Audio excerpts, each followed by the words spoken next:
bonjour à toutes, bonjour à tous. Aujourd'hui, on se retrouve avec Aurélie pour une nouvelle enquête. Et avant ça, on voulait faire un petit coucou tous les deux à Yves, Isabelle, Frédéric, Florence, Anne, Sabine, Johanna et Aurore qui ont participé à la dernière session de formation avec nous. Et voilà, donc c'était vraiment un moment super sympa. On a bien appris, ils nous ont rejoint le petit groupe de télépathes, donc voilà, on monte notre petite communauté. Et si jamais vous avez envie de nous rejoindre, du coup, il y a une nouvelle session de formation du 8 au 12 avril à Monière chez nous, donc avec Aurélie et moi-même. Et voilà. Et pour ce soir, du coup, une fois n'est pas coutume, c'est Aurélie qui se lance et on va laisser venir à nous le sujet de l'enquête. Alors, je vais te demander, Aurélie, qu'est-ce qui t'arrive? Alors, on m'a présenté une sorte de coucher de soleil et j'ai un être de lumière Mhm. qui s'est présenté aussi. D'accord. Est-ce que tu peux l'identifier, cet être de lumière, s'il te plaît?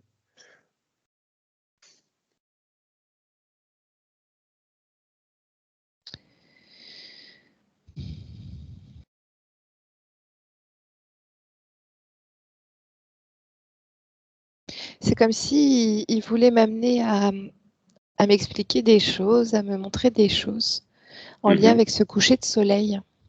D'accord. Et je te redemande, est-ce que tu peux savoir qui c'est vraiment? On me dit un être de lumière. D'accord. Alors, je vais te demander, est-ce qu'il va être positif pour toi, Aurélie? 1, 2, 3. Oui, on me dit beaucoup. Il est là pour éclairer certaines lanternes. Enfin, on va dire D'accord. éclairer certaines choses par rapport à la situation actuelle ou en lien avec ce coucher de soleil, parce qu'on me parle un peu de la fin d'un temps. Ok. Par contre, avant de continuer, on va quand même lui demander de se présenter un peu plus, parce que, Mhm. voilà, savoir juste à qui on a affaire. Alors, on me parle de gardien, le gardien des temps. Enfin, il fait partie des gardiens des temps. Des temps, d'accord. Mhm. Quel est son rôle? Qu'est-ce qu'il vient faire sur Terre? Alors, il n'est pas sur Terre, hein. Là, je suis D'accord. connectée à des dimensions assez hautes. En fait, quand je me suis connectée à ma source, euh, Mhm. on avait vu une sorte de colonne faite en bambou, mais qui était aussi une colonne de lumière. Mhm. C'est comme si ça pouvait me permettre à la fois d'être sur Terre et dans le ciel, mais d'être complètement enracinée et d'être assez agile en fait à pouvoir le faire rapidement. C'est comme si de faire descendre les informations. Et ça rejoint, on me parle de l'aigle que j'ai vu aussi en lien avec la télépathie. En fait, c'est comme si par télépathie, il pouvait se présenter de façon assez matérialisée devant moi, mais Mhm. il n'est pas là. Enfin, il n'est pas physiquement présent. D'accord, autant pour moi. Non, mais t'inquiète pas, non, mais c'est bien de checker. Ouais. Voilà, c'est un gardien des temps. Du coup, il est rattaché à quelle dimension? On va essayer d'en savoir un petit peu plus quand même sur lui. Qui se présente vraiment? Alors, C'est je quoi sais son pas. rôle? On me parle de la 13e dimension, D'accord. là où il se situe, mais on me dit Mhm. que c'est un va-et-vient en fait. C'est-à-dire que nous, sur Terre, on a besoin d'arrêter sur une dimension particulière, mais il me Mhm. parle vraiment que dans cette dimension que nous nommons, en tout cas sur Terre, il y a beaucoup plus de fluidité dans le passage interdimensionnel. Donc, Ok, qui fait qu'ils ont accès à plus de portails quantiques en conscience. d'accord. Ok, donc lui, il a emprunté un de ses portails quantiques et il est venu à ta rencontre. Alors, en fait, c'est par télépathie. C'est Mhm. comme si nous nous étions connectés euh, ensemble, en fait, c'est comme si nous étions réunis sur une dimension. Donc, c'est-à-dire que moi, physiquement, je suis là, Ok. mais par télépathie, je suis sur la même vibration dimensionnelle que lui, qui se trouve à une plus haute dimension physique, même si le mot physique n'a pas de sens pour eux, apparemment. Bien sûr. Mais voilà, on se trouve à la même vibration dimensionnelle, en tout cas au niveau de nos télépathies. Ok. Et c'est pour ça qu'on m'a dit, c'est pour ça qu'on m'a renvoyé vraiment à énormément m'enraciner avec une colonne presque végétale, pour rester physiquement là. Ok, bon. Eh ben, écoute, hein, je te demande juste s'il a un nom, peut-être pour qu'on nomme un surnom.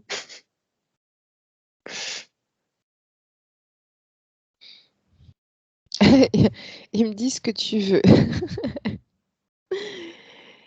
Parce que c'est pareil, la nomination, ça arrête. En fait, c'est comme si c'était un être quand même très éthérisé, hein.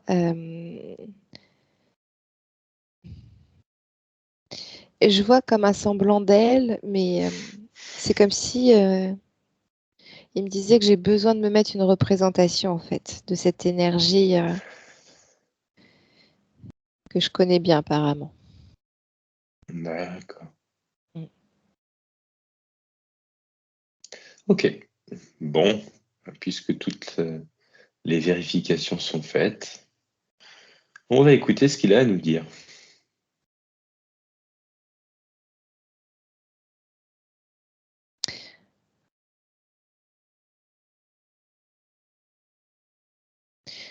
Alors là, c'est étrange parce que maintenant, on me montre la Terre vue du ciel, en fait. Et, euh, et on me montre le soleil. Euh, mais cette fois-ci, qui apparaît, enfin, comme un lever de soleil. Donc, comme si c'était la transition. Enfin, c'est une transition. C'est étrange. Pourquoi on me montre ça? Alors, il me dit que tu vas comprendre. D'accord. Donc, le soleil se lève. Mm. Alors là, il faut que j'augmente mes vibrations parce que j'ai l'impression que le fait d'être dans des dimensions plus basses, en fait, ça fait Eh ben, ralentir un peu les messages. ok, ben remonte, remonte. Tu te sens dans ton cœur. Et tu t'inondes d'amour.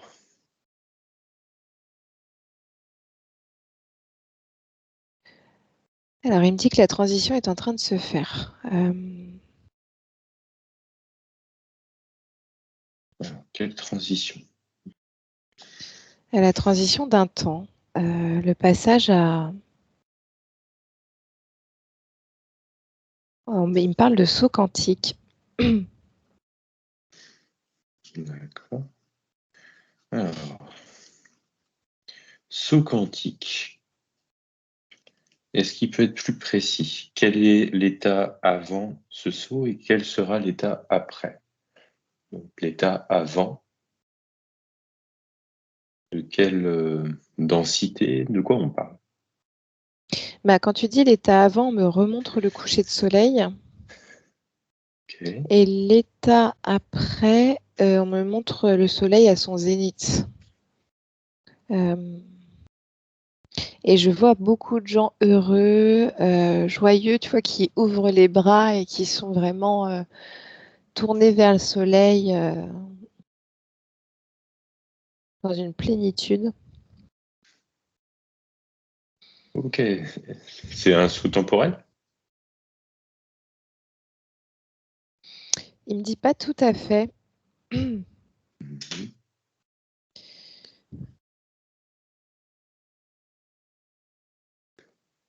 Il On parle quand m'explique même que de... c'est comme un basculement de la nuit vers le jour, mais plus au niveau universel que juste la rotation de la Terre. C'est comme si le Soleil avait... Enfin, on me montre la Terre et c'est comme si le Soleil, hop, c'est lui qui s'était déplacé et que la Terre était restée fixe. D'accord. Intéressant, le soleil va se déplacer? Non. D'accord. Ah. Non, mais c'est étrange parce que c'est comme si je voyais je voyais le soleil faire un bond de l'autre côté de la Terre. Là, il fait carrément tout le tour et il revient, parce que tu m'as parlé du zénith, donc il est parti du coucher, et entre le coucher et le zénith, du coup, il y a à peu près 18 heures, quoi. C'est quand même les trois quarts du jour, là, qui sont sautés enfin, de la nuit, plutôt, qui sont sautés d'un coup. Mm. Ou alors, est-ce que le soleil, en fait, revient au zénith? C'est plutôt dans quel sens? Une accélération ou une remontée dans le temps? Elle remonter dans le temps, ça vibre bien. On remonte dans le temps. Alors c'est assez étrange parce on remonte dans le temps, Mhm. mais tout. Alors c'est ça qui est hyper complexe, c'est-à-dire qu'il y a un côté très paradoxal. On remonte dans le temps tout en avançant dans le temps. C'est-à-dire que c'est comme si on faisait un tour. Tu vois le symbole de l'infini, tu vois, c'est comme si on avait fait hop la boucle. Et donc c'est comme Mhm. si on faisait le miroir à l'envers, là, hop. Là, on a commencé à faire ça et zoup, on revient. Donc c'est comme si on remonte dans le temps, mais en même temps, on avance parce qu'on est en hauteur. Enfin, on évolue quand même. Enfin, je sais pas. euh, c'est comme si on retourne à notre source originelle. Donc, hop, on recule. Et Mhm. en même temps, on avance pour sauter des étapes de nuit.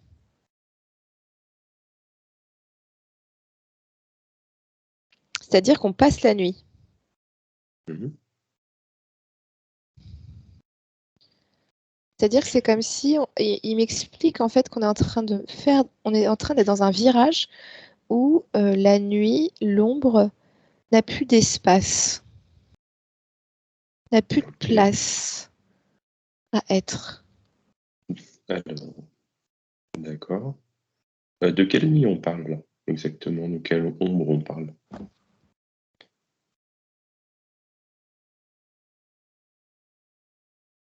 On me reparle de temporalité,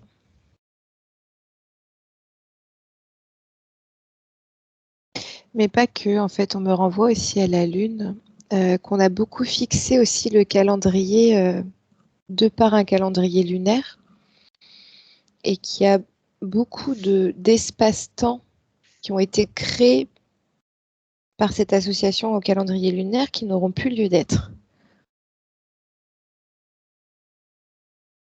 Donc on revient sur un calendrier solaire. En tout cas, ce serait plus juste pour ce qui va s'en suivre au niveau quantique, au niveau dimensionnel. La Lune, parce que tu n'en as pas parlé, elle est toujours là ou pas? Oui, elle est toujours là. Mais elle est D'accord. plus dans la même dimension. Elle, c'est comme si elle avait baissé d'une dimension. D'accord. En fait, Ça c'est se comme met. si je voyais que, tu vois, une fois que la dimension un peu plus solaire est là, la Lune, elle est plutôt là. Enfin, non, elle est plutôt là. On me montre au niveau du symbole de l'infini. Ok. Très bien, très bien. Ça se manifeste comment une Lune qui n'est plus dans la même densité que nous, qui a redescendu de densité? Bah justement, c'est là où on revient aux zones d'ombre, en fait. C'est comme si l'émotionnel n'est plus aussi intense. En tout cas, dans le côté blessure. Euh, parce que le soleil est aussi relié à l'émotionnel, mais plus dans son côté joie de vivre, expansion. Alors que la lune, elle est plus dans l'introspection, dans tes profondeurs. Et on me dit justement, elle sera moins intense. On va plus être aspiré dans ce côté, aller voir nos blessures, beaucoup moins être dans cette volonté même d'aller voir nos parts d'ombre, notre ego. On aspire plus à rayonner, à s'expanser, qu'à s'introspecter, à revenir en soi. Ouais. Donc ça, c'est vraiment l'impact plutôt énergétique ou l'impact dire, sur les êtres humains. Mais concrètement, la Lune, elle est toujours là, on la voit Oui, toujours, elle fait toujours le tour de la Terre. il me dit, c'est ce qu'on dit. Oui. Donc, globalement, c'est le même scénario, quoi. Sauf que l'acteur Euh, principal a changé. oui, mais ça ne va pas tenir très longtemps, Ok. ce même scénario. Il y en a qui vont réussir à décrocher la Lune. Non, mais en fait, on me dit que les consciences, justement, vont changer, enfin, les connaissances vont changer, beaucoup de choses vont s'expanser et vont toucher d'autres niveaux de conscience. Et c'est comme si, voilà, ça allait entraîner aussi une élévation au niveau dimensionnel pour la société aussi. Et donc, on ne verra, en fait, il me dit, on ne verra plus la Lune pareille. D'accord, on la verra. Ah oui, par contre, physiquement, on la voit toujours pareil, quoi. Oui, Oui, mais d'accord. en fait, on sera plus fixé sur un calendrier lunaire. Donc, ça veut dire qu'on n'attendra plus à ce que la pleine lune soit comme ci ou le quart de lune soit comme ça. On observera la lune et on aura en fait des messages qui nous seront mis en conscience à ce moment-là, mais qui nous renverront plus de l'expansion de connaissances en regardant la lune que à de se dire ah bah ça c'est parce que je suis énervée, c'est la pleine lune. Tu vois, renvoyer sur une part d'ombre de quelque chose de négatif. C'est comme si la Lune, même elle-même, dans son aspect, aura un message qui sera transmis de par cette réflexion solaire. Donc elle fera véritablement son rôle. Enfin, elle le fait déjà, mais nous n'avons pas encore accès à toute la conscience de cela. Ok. Alors, c'est étonnant quand même ce que tu dis, parce que la Lune qui agissait sur l'émotionnel un peu peut-être négatif, ce que tu disais, énervé, etc., Mhm. et qui maintenant offre une expansion de conscience, par contre, en fait, tu l'as vu baisser en densité. En baissant, en fait, elle nous offre quelque chose de meilleur. Mhm. En fait, c'est en densité dans le sens où elle est moins dense, elle est moins je sais pas comment m'exprimer. C'est comme si elle était moins importante au niveau sociétal parce qu'on se basera plus sur un calendrier lunaire. Et D'accord. donc, ce qui fait que tu vois, quand tu diminues l'importance d'un socle, enfin, en tout cas, tu bases ton socle sur autre chose, ça diminue en fait son importance. Je sais pas comment dire ça. La création d'un égrégore qui alimente sa position en fait dans ce système. D'accord. Et donc c'est comme si au lieu d'être mise en premier plan, elle sera mise peut-être en second plan, même si elle restera toujours présente au niveau cosmique, solaire, enfin du système solaire. Mais ce sera le Soleil qui sera mis au premier plan. Et c'est comme si ce sera l'impact du Soleil via la Lune qui sera mis en valeur et pas les effets de la Lune directement sur l'humain qui sera mis en valeur. Et ça fera pas du tout les mêmes choses. Rien que de par le changement de conscience, de paradigme et des effets, parce que c'est comme si on changeait tout, donc en fait on change même notre paradigme, notre façon de vivre, notre façon de nous positionner au niveau des astres, en se positionnant plus sur un calendrier lunaire mais solaire. Et donc en faisant ça, c'est comme si on ouvrait aussi beaucoup plus au champ de l'énergie solaire via la Lune plutôt que de se fixer sur l'énergie lunaire sur nous-mêmes. Je ne sais pas si je suis très claire. C'est un petit peu complexe à comprendre, mais je pense qu'on va réussir Mm. à y arriver. Parce que même actuellement, en fait, la Lune, si on regarde ses quartiers, en fait, c'est finalement le Soleil qui réfléchit à ce moment-là. Donc, en fait, c'est un peu la même chose aussi. Alors, c'est le système naturel, on va dire, le système de flux, de Ouais. lumière, d'énergie, etc., sera exactement la même, mais les humains Hmm. ne verront plus pareil les choses. Auront Ok. changé de prisme, auront changé de façon de voir, de ressentir, et donc ce sera plus du tout les mêmes effets, et ce qui fera que la Lune baissera en dimension, parce que son effet, son impact sera plus aussi fort de par Ok. ce changement de paradigme ou de vision de voir les choses. Et on me renvoie en fait au premier homme qui a marché sur la Lune, Mhm. où c'est comme si ça a été le point culminant de regarder la Lune pour pas regarder ce qui se passe ailleurs. Et en fait, là, on va prendre conscience que, en regardant la Lune, il y a beaucoup de messages de ce qui se passe ailleurs. Et en fait, c'est comme si là, on allait ouvrir nos champs de conscience par cette réflexion du Soleil par la Lune. Ne plus Ok. s'arrêter à juste voir ce qui est, mais de voir aussi ce qui est reflété dans ce qui est.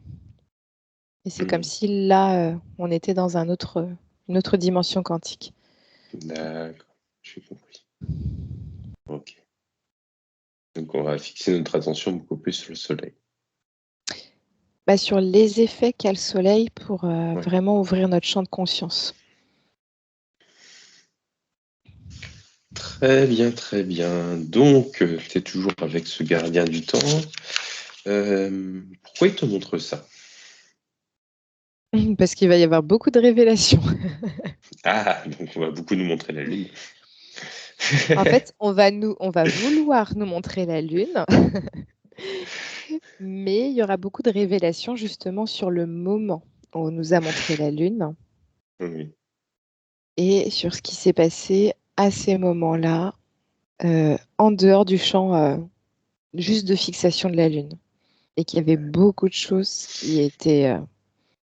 qui se sont passées à ce moment-là et qui ont été cachées. Et que Il y a des choses justement, qui vont.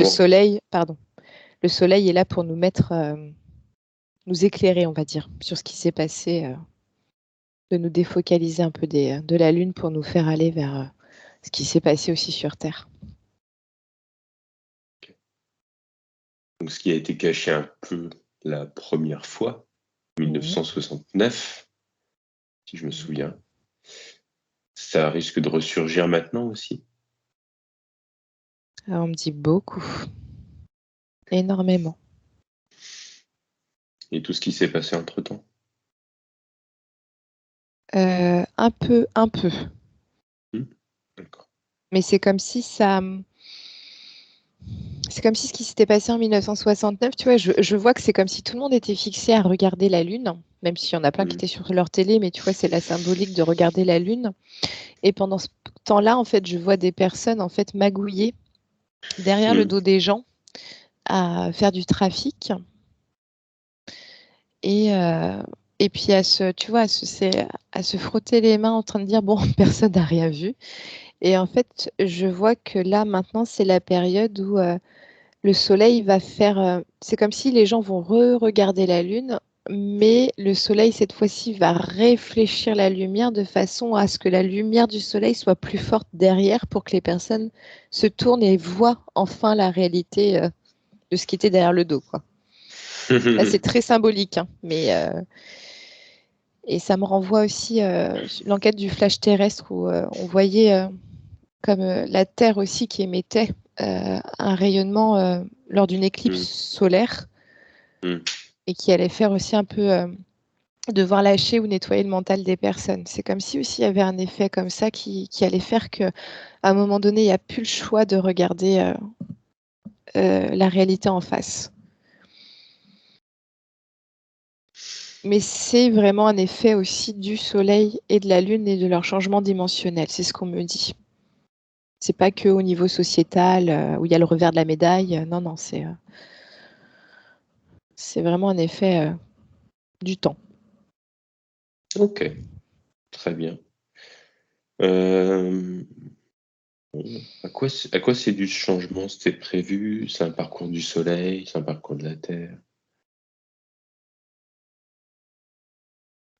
En fait, il m'explique que c'est comme si la Terre avait atteint Alors, il me parle de la Terre et aussi du système solaire en lui-même, avait atteint la fin d'un cycle. Tu vois, comme nous, on a des passages de notre vie qui sont charnières. Ben là, c'est rentrer justement dans ce passage-là. C'est inévitable d'y passer, en fait. Et puis de changer de paradigme, champ de conscience, tout ça. D'accord. Comme si elle avait fait le tour, quoi, d'une ère, d'un système.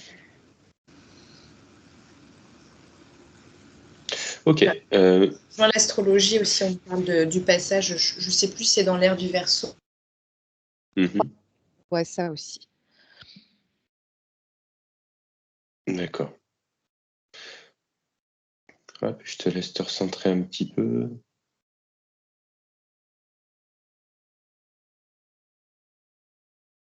Ça a pas mal coupé, enfin au niveau de ton micro, c'est rigolo, ça a rebasculé sur le micro du PC et ça vient de rebasculer là, juste au moment où tu parlais, sur ton micro de casque. C'est ça l'ère du Verseau? C'est ce changement? Oui. Oui, tout à fait. Alors, je crois que je canalise en même temps les paroles de cet être. Euh, En fait, ça va permettre de fluidifier aussi la communication, de la communication aussi bien physique, tu verbalises, que télépathique, qu'entre les êtres vivants, visibles et invisibles. C'est comme si ça allait permettre beaucoup plus de fluidité et d'être moins dans le côté séparation, dualité. Il va y avoir quelque chose de plus fluide. Et le basculement, enfin, c'est comme si tu pouvais passer d'un monde à l'autre beaucoup plus facilement que maintenant. Ok. Ouais, c'est hyper intéressant, ça demandera à être creusé de tous les bords. Bon, déjà, tout le monde se pose la question, y compris moi. C'est quand la date? Bah, on me dit qu'on y est dans ce. Tu vois, il me renvoie encore à ce symbole de l'infini, tu vois, ce virage. Là, on est vraiment dedans, là, dans le virage. Et que ça va s'accélérer justement pour revenir à quelque chose de plus solaire. Ok. Mais globalement, ça dépend pas du tout de l'humain. Non, Ok. pas du tout. Et donc, on n'a pas une petite date approximative? Une semaine, un mois, un an, 2 ans? C'est compliqué parce qu'il me dit que ça dépendra de comment Gaïa se sent au moment où ce sera le passage. Euh, il me renvoie vraiment à nous et lors d'un passage de notre être, en fait. C'est comme si, bah, tu vois, si tu es détendu dans un lâcher-prise, dans une légèreté, en fait, bah, ce passage peut se faire en 1 minute, 1 heure, une journée, comme il y en a qui vont maintenir ça et ça va durer toute leur vie. Donc on me dit que ça dépendra de comment se sent Gaïa. Mais là, quand je me connecte à Gaïa, je vois quand même elle aura besoin de faire un peu exploser certaines choses pour lui faciliter le passage. Tu vois, c'est comme si je voyais que, comme je renvoie un corps humain, tu vois, c'est comme si sur certaines zones du corps, il y a beaucoup de pression, où ça l'enferme énormément. Et c'est comme si elle aura besoin de pousser un bon coup pour faire dégager un peu cette pression extérieure pour qu'elle puisse passer à autre chose. Et on me renvoie des volcans, des catastrophes naturelles, etc., etc. C'est chouette.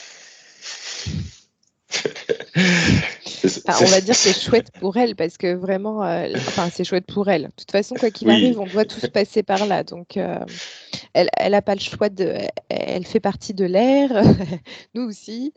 Donc, voilà. ok. Bah, juste une petite question quand même. Tout se passe en même temps parce que pour la Lune, ils ont prévu d'y retourner cette année, je crois. Mhm. Donc, va y voir. Ouais. Ça va être le bazar cette année. Ouais, ok. Non, Bon, mais c'est pas anodin qu'ils ont prévu d'y retourner cette année. On a vu le flash terrestre qui allait venir cette année. Là, on me parle qu'on est dans le virage et ouais. ça va s'accélérer.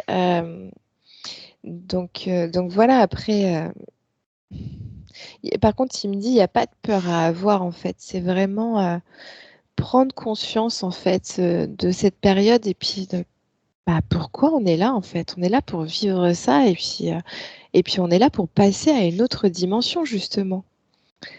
Pour vivre cette nouvelle ère solaire, ce champ des consciences qui s'ouvre à nous, parce que même je vois, il me parle que le traitement des informations va être beaucoup plus fluide, la mémorisation sera beaucoup plus juste et beaucoup plus pure, on sera beaucoup plus incarné en notre corps, plus dans la lumière de nous-mêmes, et qu'on est là pour vivre ça.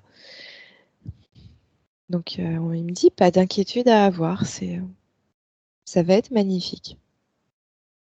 Oh, je m'inquiète pas, j'ai hâte. Non, mais je dis pour les personnes, quand j'ai parlé de catastrophe naturelle, voilà, c'est vraiment, faut le prendre comme une étape qui sera juste et nécessaire pour Gaïa, mais d'être juste observateur de ce qui se passe, mais vraiment de se dire que c'est OK, en fait. Il y a besoin que ça s'expulse pour vraiment que, waouh, on soit dans une nouvelle ère. Super. Bon, alors, on va revenir au gardien des temps. Est-ce qu'il a un autre message à nous passer par rapport à ça?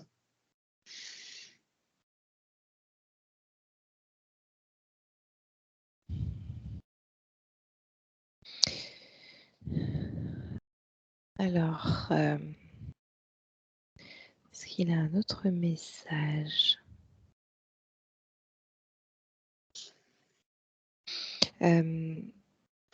Alors, il me dit que c'est quand même une belle chose. Alors là, je pense qu'il parle pour nous personnellement. Une belle chose d'ouvrir ses facultés.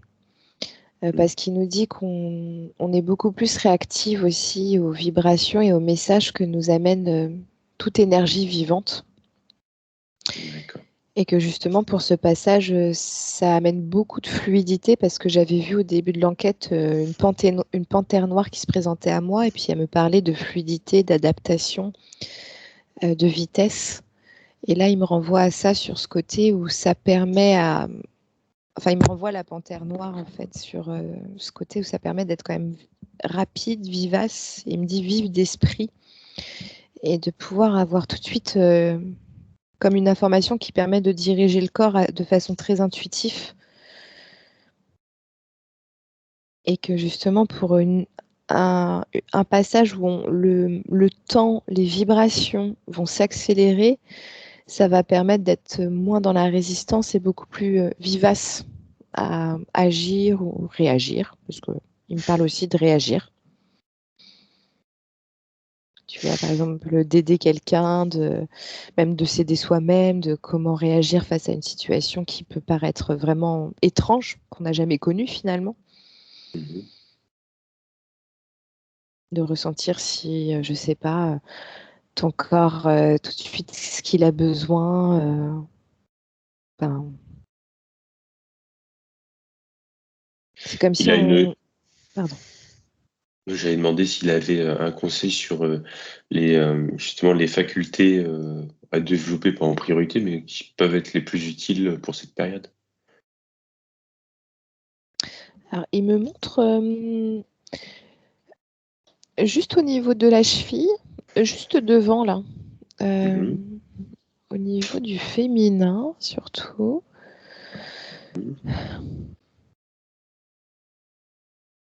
Parce qu'il me parle d'intuition, mais au niveau du pied. Euh, Intuition au niveau du pied, c'est relié. plutôt racine, donc c'est l'instinctif, c'est l'instinct maternel. Ouais, c'est ça, mais aussi la souplesse parce que c'est Hmm. bizarre, hein, ce qui m'est montré, alors c'est pas lui qui me montre, là, c'est les images qui viennent pour que je comprenne. J'ai une Mhm. danseuse orientale qui vient et tu vois, elle est en train de danser comme ça, mais à faire un tour sur elle-même avec son pied, justement. Où tu sais, elle est super souple et elle fait des impulsions pour se tourner. Mhm. Et c'est comme s'il il m'expliquait que via le pied du féminin, ça, on peut faire ce tour aussi. Tu sais, comme le soleil que je voyais qui avait fait un bond de l'autre côté de la Terre, c'est comme si ça nous permettait aussi, via le côté de l'instinct maternel, mais aussi des intuitions, à pouvoir pivoter de façon à positionner nos racines comme si on lui faisait faire un tour à 180 degrés. Et que ce soit fait, mais en souplesse, en douceur. Et il me dit, il y a un côté aussi très féminin. Mais c'est comme si orienter notre regard sur d'autres choses, mais de le faire en douceur. D'accord. C'est comme si on était tourné vers la lune et puis là, hop, tu vois, en dansant, on se tourne vers le soleil. Et ça me renvoie le tournesol, tu vois, c'est comme si, hop, de façon très intuitive, on se tourne, tu vois. Tu vois, notre tige permet de tourner, pouf, vers ce qui va nous faire du bien et plus ce qui nous fait mal ou ce qui nous renvoie à notre mal-être en tout cas. D'accord. Ok. Bon. Est-ce qu'il a d'autres conseils, etc. Tiens, est-ce qu'il peut nous dire, euh, il y en a qui ont déjà vécu ce changement dans l'univers? Oui, beaucoup. Ouais. Tiens, il y en a qu'on connaît là dans les derniers? Les derniers qu'on fait ça, qu'on connaîtrait. Alors, il me parle des Vénusiens, Ok. alors qui ont été les Vénitien. derniers avant nous. Ok. Et puis, il y en a beaucoup d'autres. Oui, oui, mais très bien. Mm. Est-ce qu'en se reliant justement aux Vénusiens, on peut avoir des enseignements à ce sujet? Alors, oui, il y en aurait. Mais par Mhm. contre, il me souligne quand même que c'est pas la même chose parce qu'on n'est pas sur le même fonctionnement, la même planète, que voilà, faut pas se dire que ce sera un copier-coller de ce qui s'est passé pour eux, qui va nous se passer pour nous. Parce que c'est comme si les Vénusiens, qu'est-ce qui se passe? Parce qu'ils ils étaient à une époque beaucoup plus chamboulée. C'est comme s'il y avait plus de, je sais pas comment dire, de guerre des peuples, même si voilà, on est dans un contexte qu'on dit de guerre, mais clairement, c'est pas la guerre. On n'est pas tous en guerre. Mhm. Donc, ce sera pas la même chose. C'est comme si on n'avait pas la même non plus philosophie. Enfin, je sais pas comment dire. C'est pas le bon mot philosophie, mais les mêmes aspirations. Ok, Gaïa n'a pas la d'accord. même aspiration que Vénus, en fait, au niveau de l'évolution. C'est pas la même planète de toute façon. Bah non, non, non. Donc, il m'a dit, voilà, de vraiment de souligner aussi que ce ne sera pas du tout la même chose non plus. Qu'on est sur un côté beaucoup plus végétal, alors que Vénus ne l'était pas forcément, par exemple. Donc c'est comme si je voyais que pour la Terre, ce bond quantique allait beaucoup plus se faire émerger l'aspect du vivant, mais dans le côté plus de la nature. Mhm. Alors que pour Vénus, c'était plus, je vois plus de structures, je ne sais pas comment dire, d'architecture, de finesse en fait dans les bâtiments, dans la façon de vivre, tu vois, un côté qui se remet un peu plus droit. Mhm. Parce que je vois qu'avant le saut quantique Vénus, en tout cas, les Vénusiens avaient le dos un peu courbé. C'est un peu comme à la mode, un peu préhistoire, là, un peu Mhm. plus sauvage. D'accord. Et comme si le saut quantique leur avait fait être un peu plus droit, un peu plus noble dans leur façon d'être. Alors que nous, c'est comme si on passait d'un stade où on a arrêté d'évoluer dans l'esprit, dans l'être, de par une société qui déviait sur beaucoup d'intelligence artificielle. Donc plus je vois d'un passage de quelqu'un qui devenait un peu robot à un passage, quelqu'un qui se reconnecte aux arbres, qui parle avec les arbres, qui met sa main dessus, qui a des messages pour soigner la terre. Enfin, je sais pas. Oui, d'accord, c'est pas du tout la même chose. Non. Ok, bon. Est-ce qu'il y a un dernier message du gardien des temps?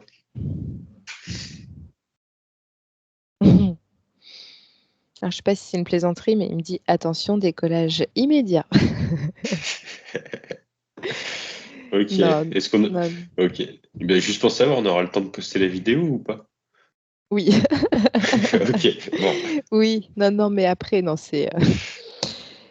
non, comment dire, faut s'attendre à ce que voilà, ça soit rapide et c'est pour ça que vraiment ce conseil qu'on m'avait donné au début de l'enquête de me créer comme une colonne tertielle de bambou, ça permettait aussi de s'enraciner mais de rester aussi bien connecté tertiel.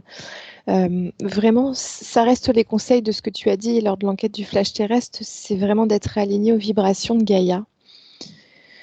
De ne pas avoir peur. Là, il le souligne vraiment, pas d'inquiétude, pas de peur à avoir. Tout va bien se passer et tout sera au plus juste pour tout le monde. Parfait. Parce qu'on me parle il me parle des enfants aussi. C'est comme si les enfants étaient très reliés à cette intuition que je voyais au niveau du pied, un intuitif très tendre. Il me souligne vraiment de ne pas hésiter à les écouter et à ressentir des choses. Enfin, dans le langage humain, ce seront les premiers à émettre des messages sur ce qui va se passer. De ceux qui n'arrivent pas à entendre de par la télépathie ou d'autres canaux.